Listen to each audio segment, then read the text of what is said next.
Welcome to Business Beyond the Mic, where we join Carly Van Heerden, CEO and founder of We Edit Podcasts. Together, let's uncover the art of podcasting. Hey everyone, and welcome to Business Beyond the Mic. I'm your host, Carly Van Heerden. Today on the show, we welcome Abagail Pumphrey. Abagail is the co-founder and CEO of Boss Project and the host of the Strategy Hour podcast, which is a staple in the business community, continuously topping business and management charts on Apple with millions of listeners from around the world. With a passion for empowering service-based business owners around the globe, Abagail became internet famous after the launch of the transformative training Trello for Business. Under Abagail's leadership, Boss Project has been featured in prestigious publications such as Forbes, Marie Claire, Inc., and HuffPost. Abagail's superpower lies in her ability to break down complex concepts into easy-to-implement systems. As an expert in online sales and a data-driven strategist, she has turned a layoff into a seven-figure work-from-home business.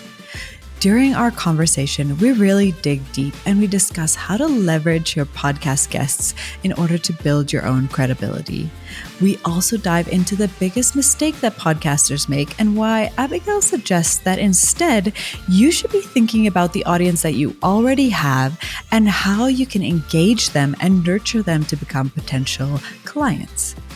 From there, we talk strategy about monetization, pivoting your podcast content, and why the key to becoming a better host lies in hundreds of hours of practice in the bank. In fact, Abagail points out that it is crucial to listen to your own episodes in order to be continuously learning how to be a better host and speaker. Abagail is an absolute well of wisdom, and I can't wait to share this conversation with you. So let's get into it. Abagail, welcome to Business Beyond the Mic. I am so excited to have you on the show.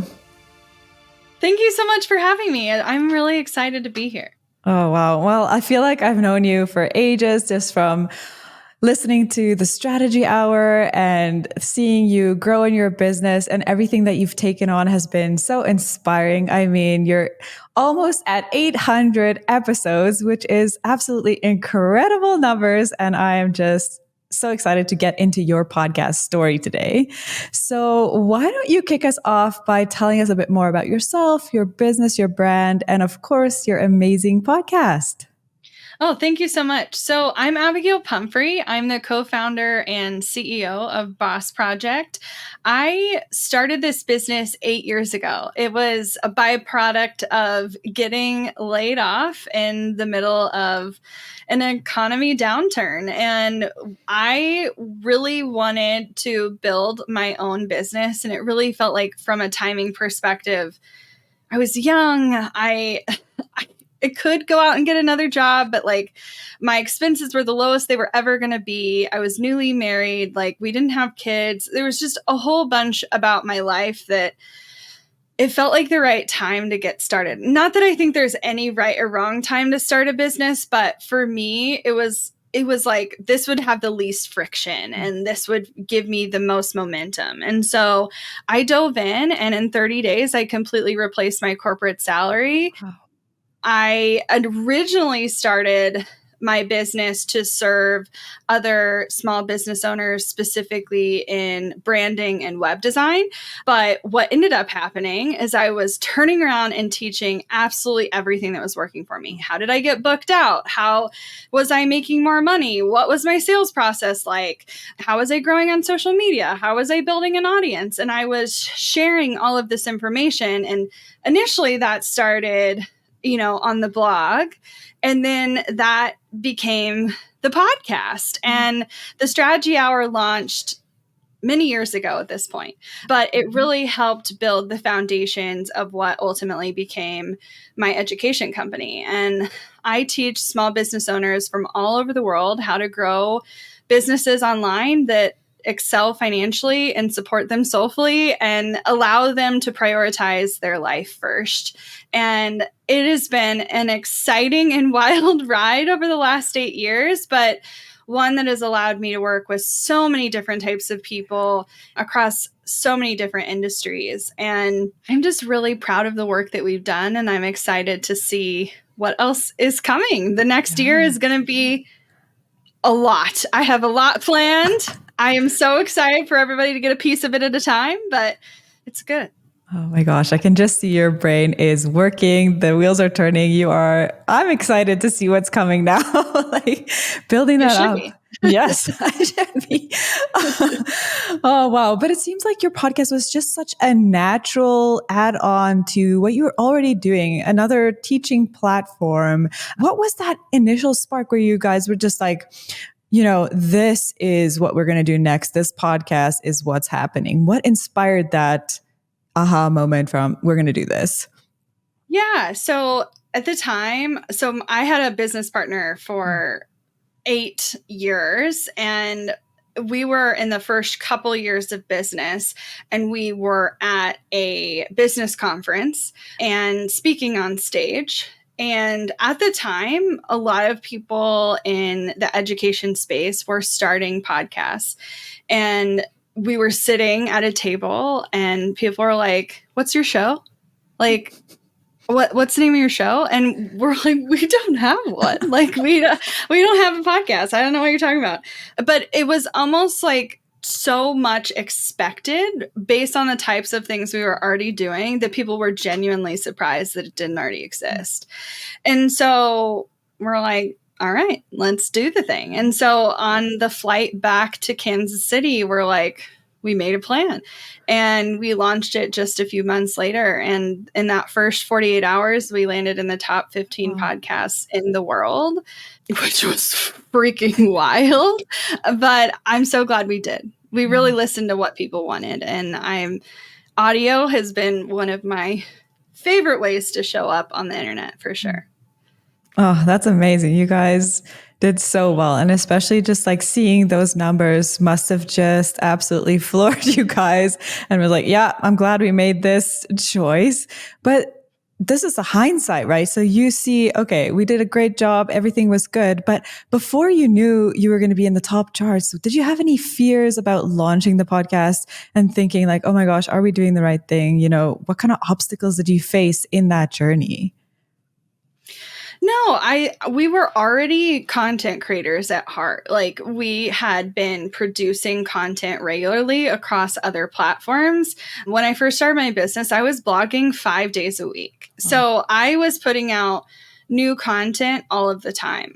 Back in the day, posting 3 to 5 times a day on Instagram was like what was common because the algorithm was all in order of how things had been posted. And so I was producing so much content already that this really felt like a natural way for me to say more stuff in a centralized place and have it be more searchable, but also we could go way more in depth on a topic rather than just scratching the surface on something. Yeah, because you're actually having the real conversation and not just writing one-sided thoughts on a blog, I suppose. Yeah, that's well, and I think in a blog you can go fairly in depth, but it's a different communication style. So like ultimately back circa 2015, blogging could be both personal and journal-like as well as teaching focus. But in the last 10 years or so, there's been this morph and change where blogging really has to answer questions. And so written content needs to either be some sort of like how-to tutorial. It needs to be some sort of curation of tools. It needs to provide the answer to different situations. Or even if it's providing strategy, it has to kind of give that away for free. Like you don't really trap anything else there. Versus in audio, in the podcast realm, you can share the how-to, you can share the strategy, but you can also have the nuanced conversation around it. And you're going to get a way more engaged audience. Like someone will maybe stay on a really, really valuable piece of content on your website for a minute and a half, they will listen to a podcast for 30 to 45 minutes. Right. And to have someone that engaged for that long, it is the fastest way to get like the depth of the relationship than any other medium out there. You know, on an Instagram reel, you're getting 10 seconds of someone's attention. Like, this is totally the most in-depth method to really reach someone on a personal level. Yeah, totally. Because like you said, their engagement isn't fleeting like we are on social media, where it's like scrolling one thing to another. You're actually listening to it, whether you're on your commute or doing some chores at home, or even just sitting back and, listening to the conversation, which, 100%. yeah, you don't get. It's really rare if it's anything else in your life that you spend that much time focusing on it. Yeah, that's amazing. So how did you guys decide what kind of style of podcast you were going to do, and how did you know which way to go to resonate with your audience that you already had and established? So I think if you follow podcasting over a period of time, there's been a bunch of different styles that people tend to repeat and gravitate towards, and think that if I choose this style, then I can never morph or change into a different version. And I don't think that's true. But at the time, in the business podcasting space, almost exclusively the content that was being put out was origin story. And so it was interview-based podcasting where people were talking about, how did someone start a business and become successful? The classic rag to riches almost. But they were doing that for every single guest.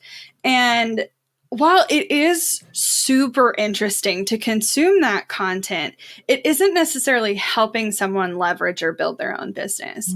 And we wanted to provide the actual how-to, the actual strategies. And so initially we were doing every other, where it was a podcast with just the two of us. And then we would take on an interview. And in those interview style podcasts, we were diving into a subject, but we were trying to pull out the meat and potatoes. Like, how did someone actually do the thing so that someone else could learn something for free, how to actually implement in their business. And we ended every interview with a segment called Talk Strategy to Me, where we were really trying to dive into the step-by-step of, okay, we said all of these things. Let's give a synopsis of what are the very next action steps we need to take. And that worked for a very long time for us. Since then, it's definitely morphed again, but that's how we got the business started. And part of it was simply looking at what is in our market that's targeting our audience. How can we, because you do have to combination fit in so that like people see you as part of the group, but also how do you stand out and make yourself unique from the crowd? And so doing interviews was a good way to start, because we could leverage the popularity or the credibility that the guest had to build our own credibility. And then on top of that, change the way that we were showing up and deliver something a little bit different. But because it was so different, a lot of our guests loved sharing the episodes that they were on, because they didn't have to tell the same story for the 50th time. Yes. I mean, that's totally true. Because I heard this tip the other day about when you are doing research for a guest or thinking about inviting someone on, go and listen and see what they are asked about most, what they talk about most on other podcasts, and then totally scratch those and think about 5 new things that you can ask them instead, so that they can be excited about the content that they're sharing on this podcast and that their audience hasn't actually seen them talk about before, because then it's not just another repetitive interview that they've done again. Yeah. And then they'll be excited to share the content, and it'll just be so much more beneficial to you as the host as well, because then they're actually sharing it with their audience and you're getting so much more eyes on your content, which is, I love that tip. And that's exactly what you're saying right there.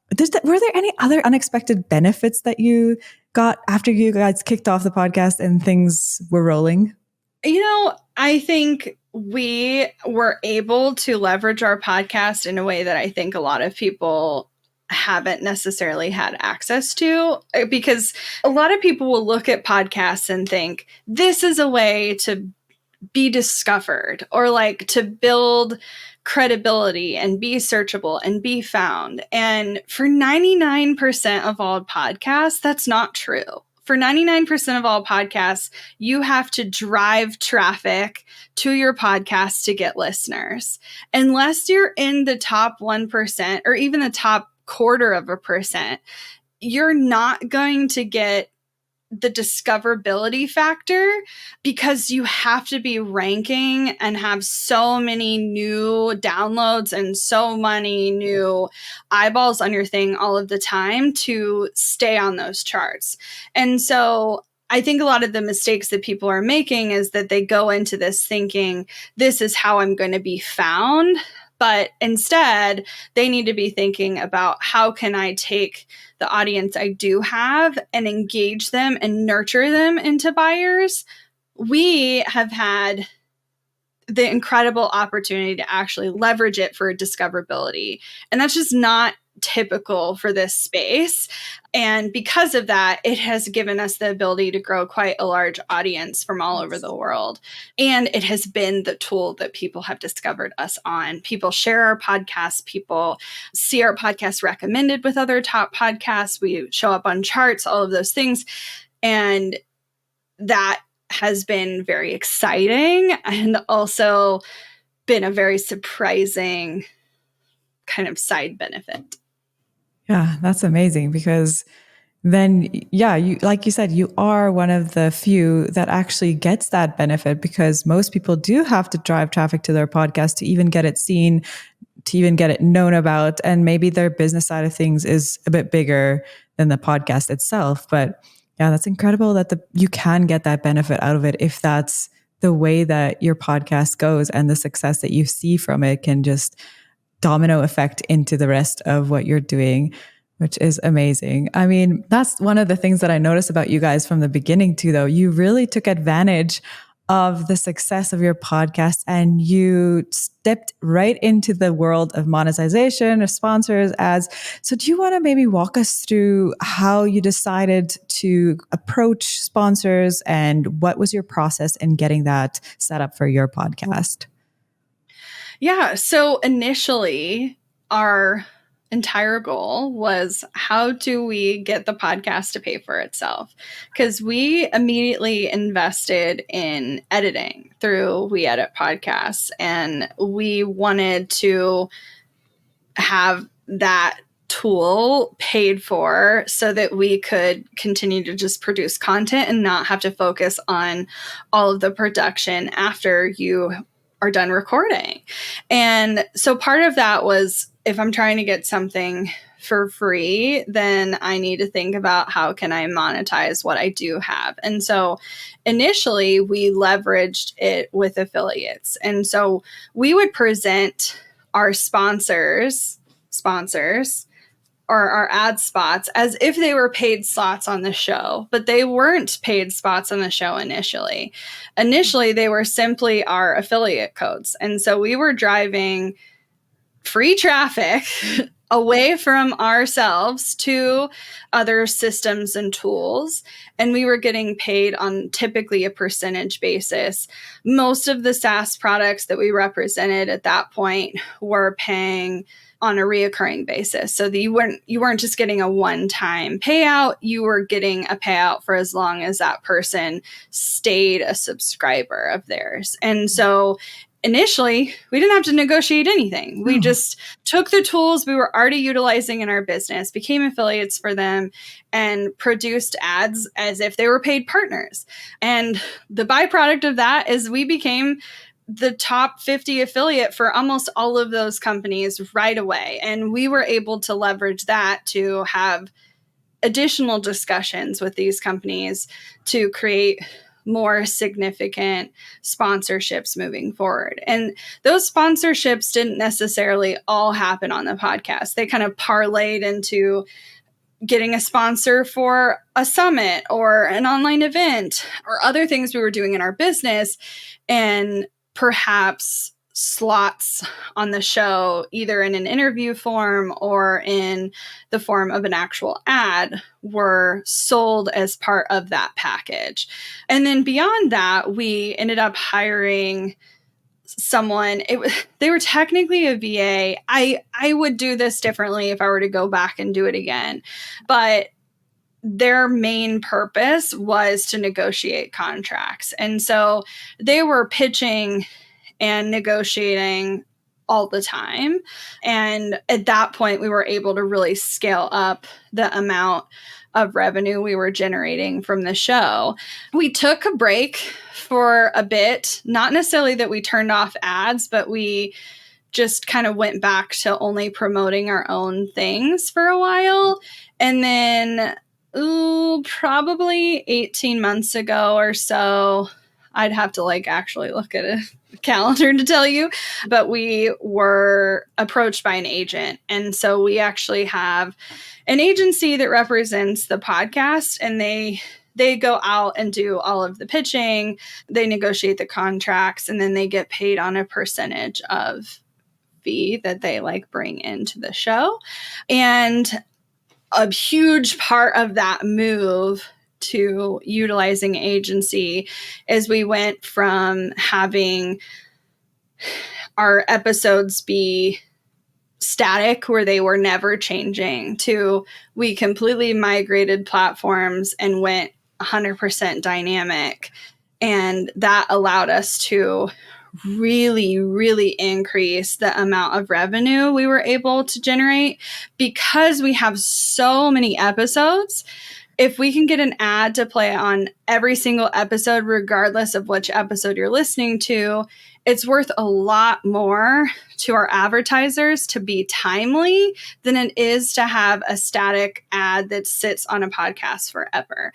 And I think as podcasts continue to grow, dynamic is going to be expected if you want to monetize. And so if I were to start from today, I would build it on a platform that does dynamic from the get-go. Rebuilding it after the fact is a giant pain in the ass. Let's not do that. So there you go. You have an amazing lesson right here from Abagail: is do not rebuild your ad strategy. Start with dynamics. And especially with like you said, with the amount of episodes that you guys have done, close to 800, there's so much opportunity there for that to slot in. And even with the dynamic ads, it can be one thing that runs for however many downloads, and then it moves on to the next one. So it's like an endless opportunity. Yeah. Overall, I'm just listening to you talk about your strategies, and it just seems like you always create these perfect circle loop, feedback loops, that something you start feeds into something else, which feeds back right into the other thing, like the perfect content flywheel, or whatever flywheel for your podcast, which is, well, just genius. So thanks for sharing that. That's really helps us see all the different, avenues that you can start with, and maybe what you should start with instead. Yeah, that's incredible. Well, I love hearing this journey that you have on the podcast. And I know that you mentioned people shouldn't get stuck in thinking, if you choose one way for your podcast, you're stuck in that. But what would you recommend to them so when you said you started out with a co-host, so how did you make the shift? How did you pivot to decide, I'm going to go to single episodes, and what was your strategy to make that just as successful going forward?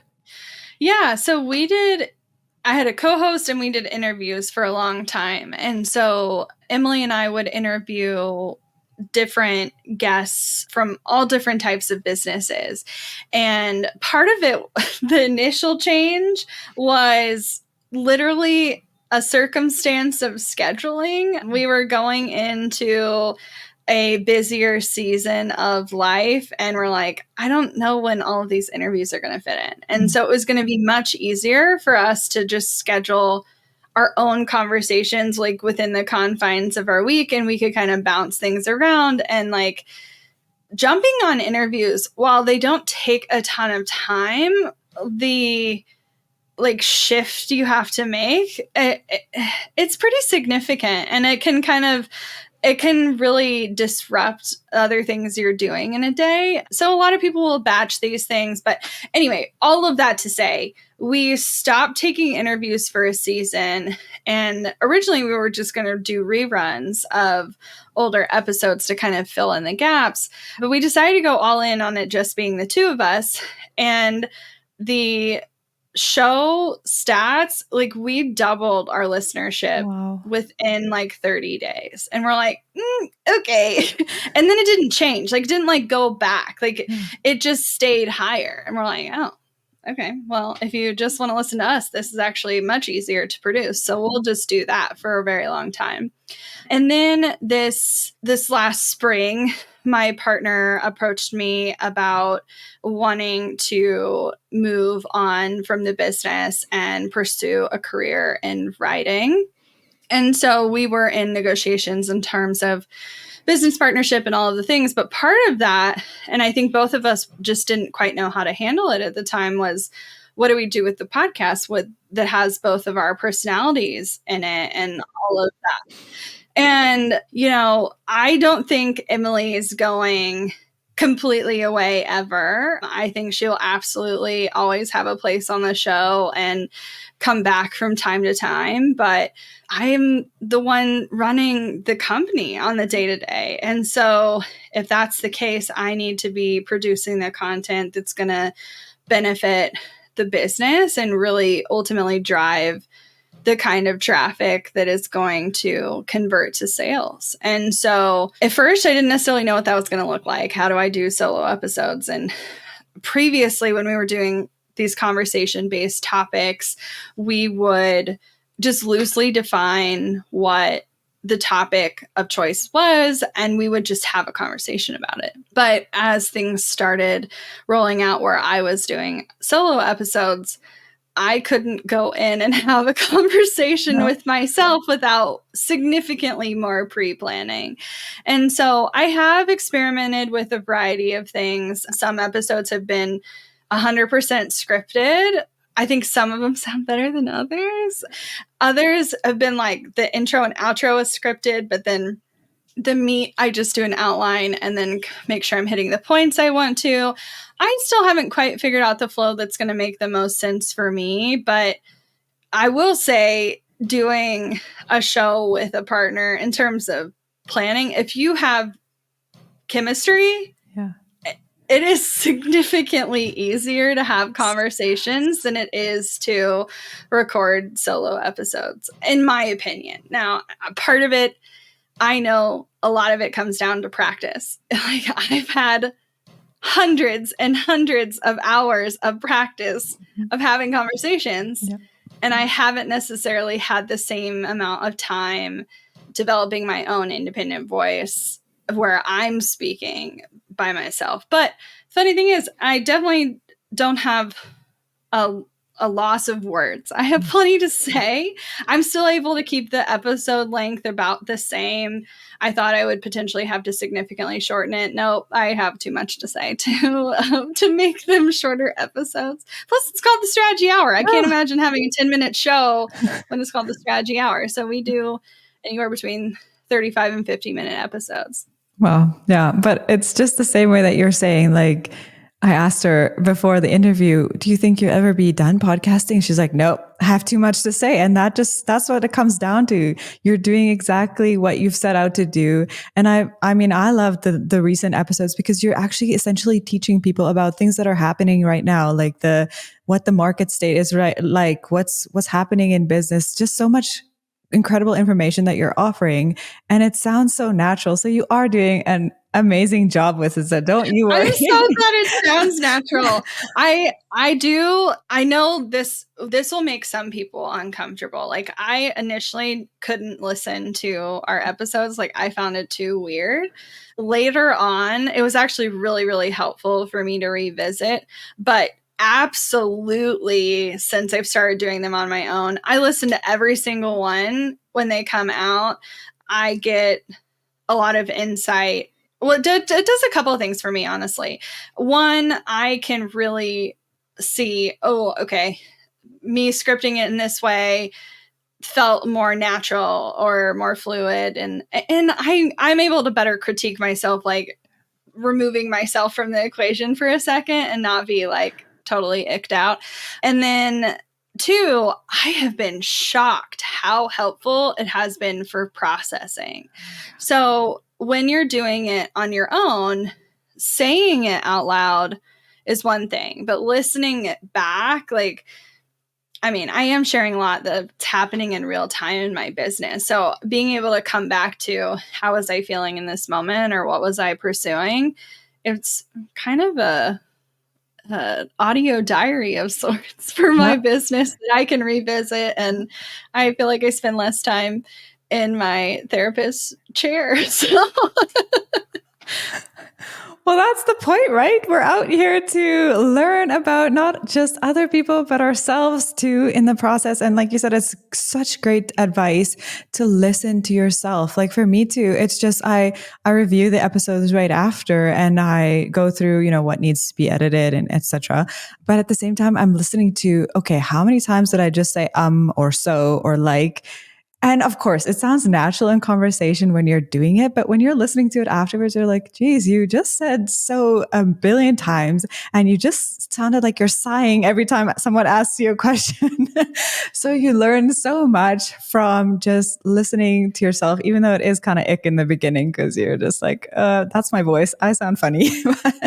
Just have to get over that and then treat it like a piece of content that you're working on, right? Well, it's made me a better speaker. I feel a lot more comfortable and confident riffing with anyone and having any sort of conversation, which directly benefits my entire business. Being confident in speaking and engaging with people, whether you're in the room or you're recording something and having someone listen after the fact, like it absolutely changes the game.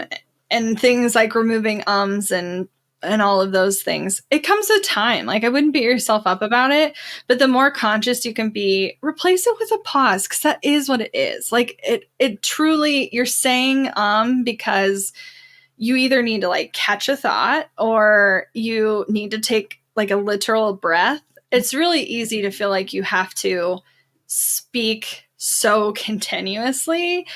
But there's a lot that can be done in post-production to reduce pauses that make it feel really fluid. So while I'm sure my editor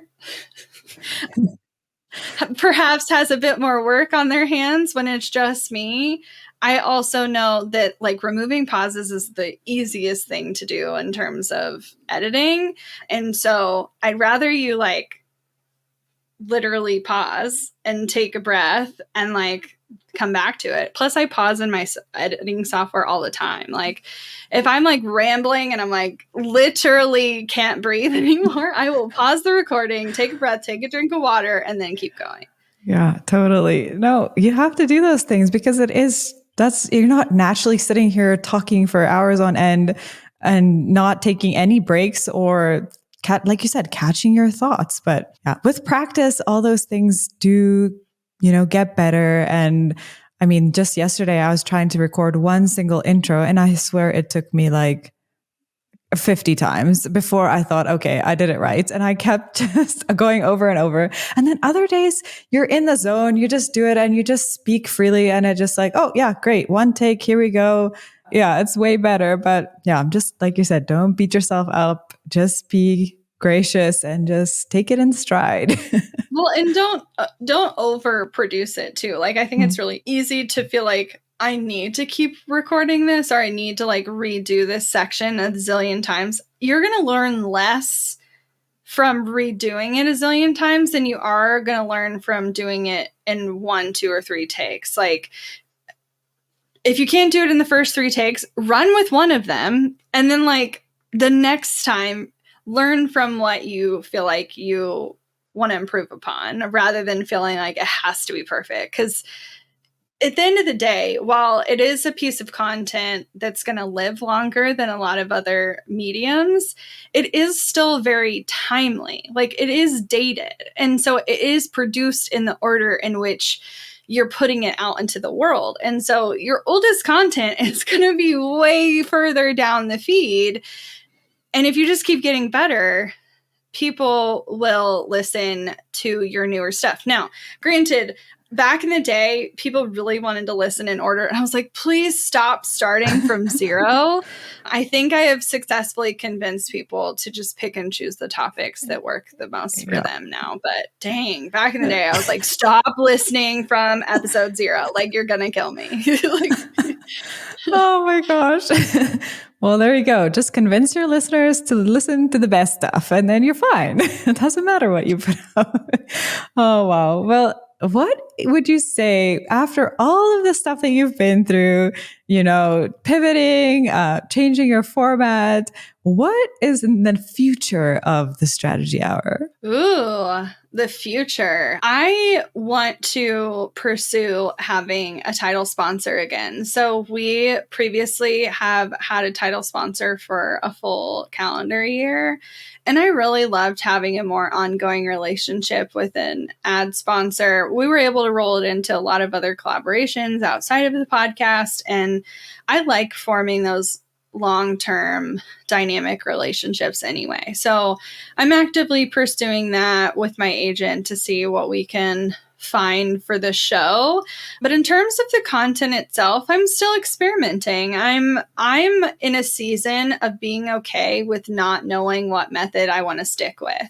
And so I'm bouncing between an interview to having someone from my staff on the show to having Emily come back for an episode to talking about super current events to talking about something that I think is going to last a really long time and giving myself this space that I don't have to have it 100% figured out all the time. And I can just continue to test. And in this new season of me being the main voice for the show, I also just don't know what's going to resonate yet. And so I have to try a different variety of things to see what's going to work. Like, is what's driving people based on topic or title alone? Is it based on who's there? Is it based on the style of conversation? I think there's a lot to be dissected there. And with only 8 episodes a month, like, I can only learn so much so quickly.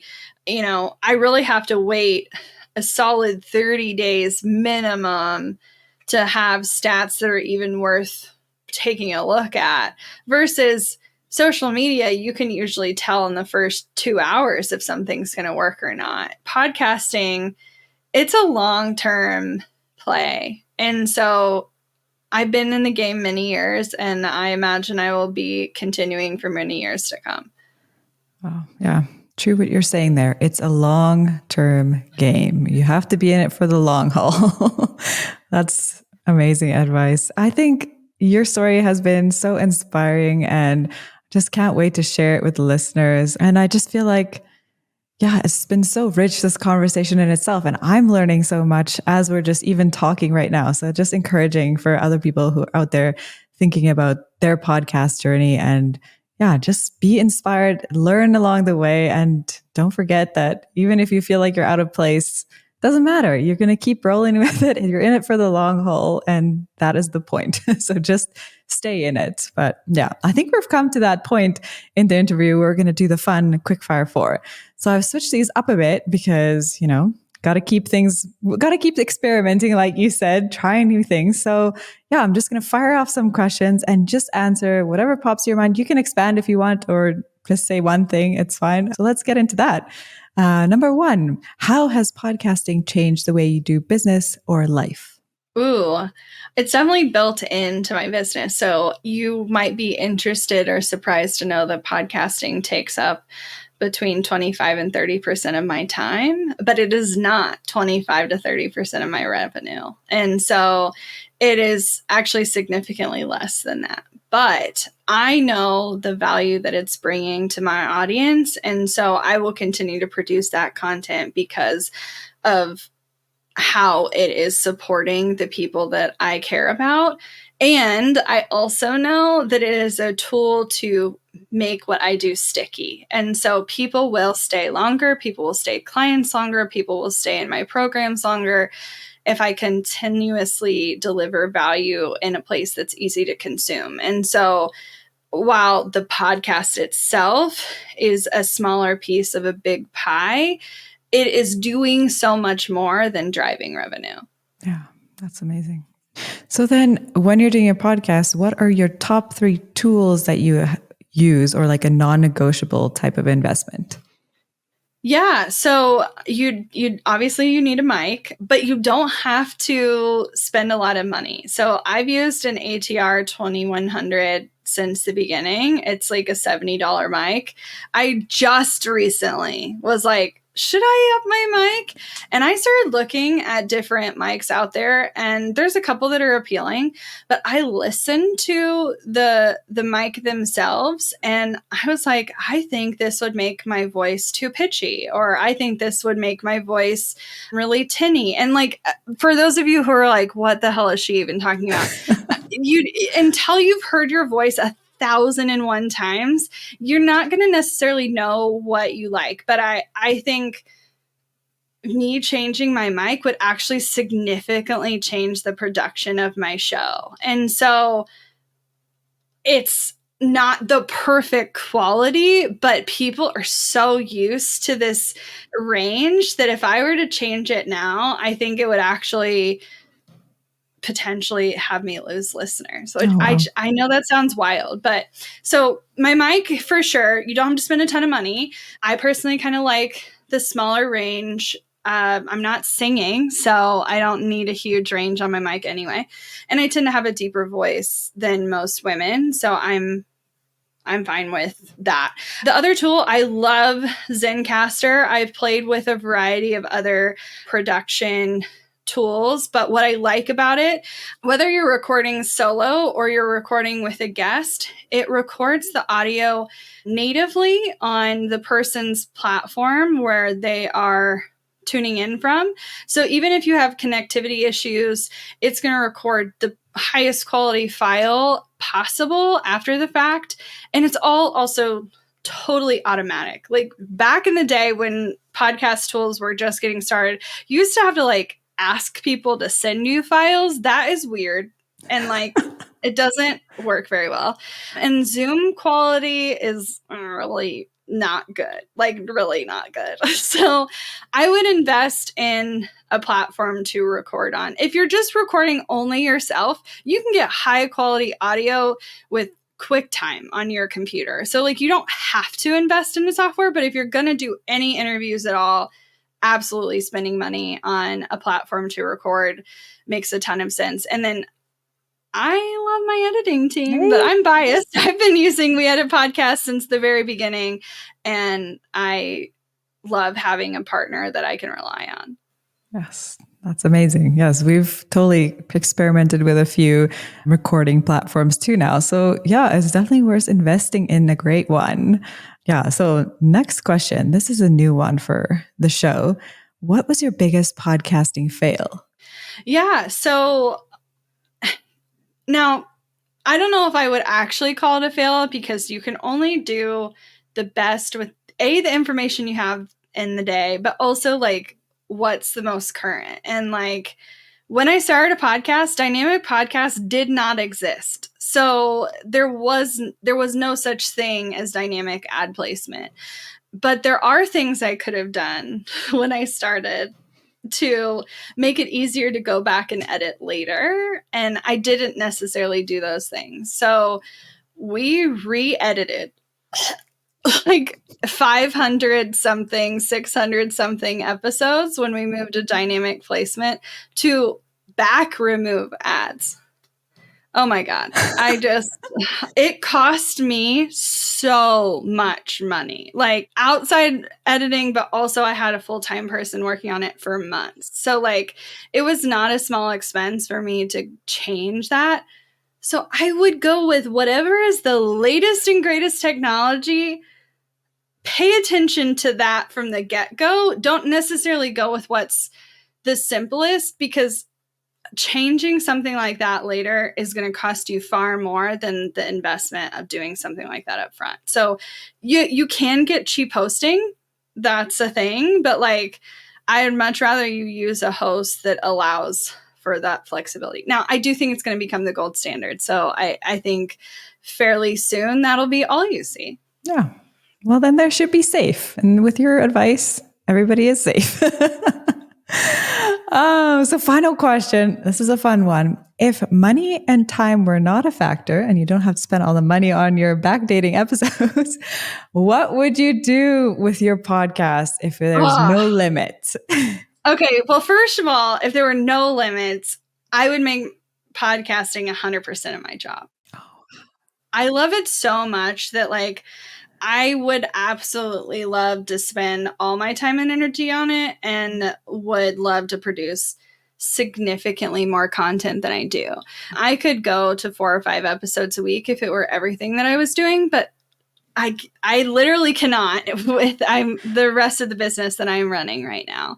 2 was by myself is hard to keep up with. It was 2 with a partner was so easy, but 2 by myself is a lot. So A, I would do it full time and only do that. And then B, I love so much docu-style podcasting.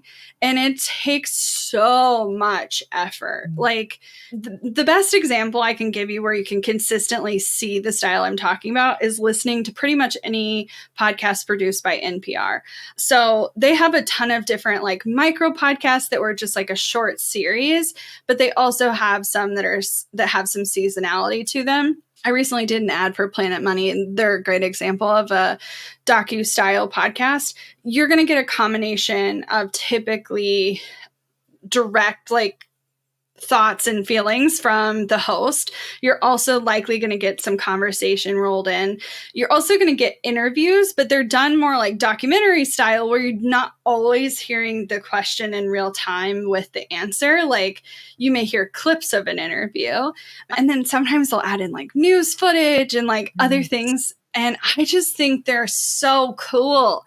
But the amount of planning, good Lord, I would need a whole team. Like because I wouldn't want to do the editing for it at all. I would just want to be the voice, which knowing that about myself means I would probably need, in my opinion, to do a good job, 4 to 6 people working full time on the show. And that's like a $500,000 company right there. Yeah. Like just for cost, like not even making money. So yeah, well, that's literally a full-scale production show. Yeah. It'll be a full-time job. That's how you can go into full-time podcasting. 100%. It would become a full-time job because it is a full-time job at that point. So, but I don't know if I'll ever go there. But in the meantime, I will just appreciate all of the podcasters that pour all the time and energy into those. And if you know enough about podcasts, you're going to know how much more work they put in than I do. Like so much more work. Well, this has just been so amazing to hear your story, Abagail. And I'm so excited for the future of the Strategy Hour and everything that you're doing. And, you know, you never know, if you're dream boarding this docu-series, we might see you out there. I will watch the space for you. We'll see. I will never say never about just about anything. So, who knows? Well, thank you so much for sharing all of this incredible information with our listeners. It's been just a blast to have this conversation with you. And yeah, I can't wait to see what's next. Awesome. Great to be here. Thanks for having me. Yeah. Well, everybody, I hope you've had incredible time listening to this conversation, and we will see you next time at Business Beyond the Mic.